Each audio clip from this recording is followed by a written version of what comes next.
Hello everyone, আসসালামু আলাইকুম। Skill 360 পক্ষ থেকে সবাইকে শুভেচ্ছা।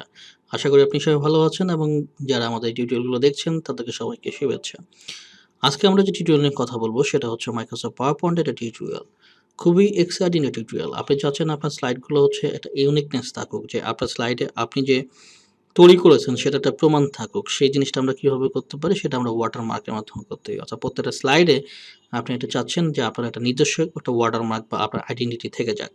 তো সেই জিনিসটা আমরা কিভাবে করব সেই জিনিসটাই এখন আপনাদেরকে দেখাবো। চলুন, এটা করার জন্য আমরা প্রথমে যে জিনিসটা করব সেটা হচ্ছে আমরা ভিউ এ চলে যাব। ভিউ ট্যাব থেকে আমরা স্লাইড মাস্টারটাকে অন করে দেব। এই যে আমাদের স্লাইড মাস্টারটা অন হয়ে গেল।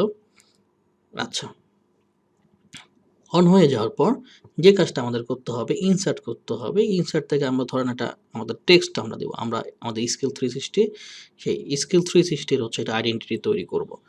ধরেন এখানে আমি লিখছি স্কিল 360।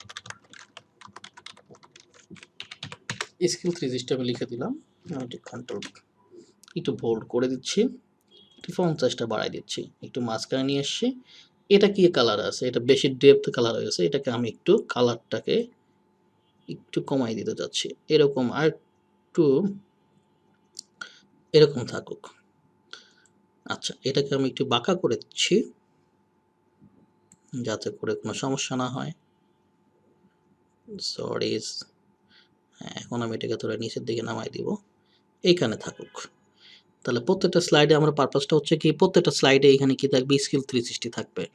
তো এখন এই জিনিসটা আমরা এনশিওর করব। এখন আমরা চলে যাব স্লাইড মাস্টার এইটাতে, যে আমরা এখানে ক্লোজ মাস্টার ভিউ ক্লোজ এটাতে কেটে দেব। তাহলেই আমাদেরকে চাফাতে আমাদের কাজ হয়ে গেছে।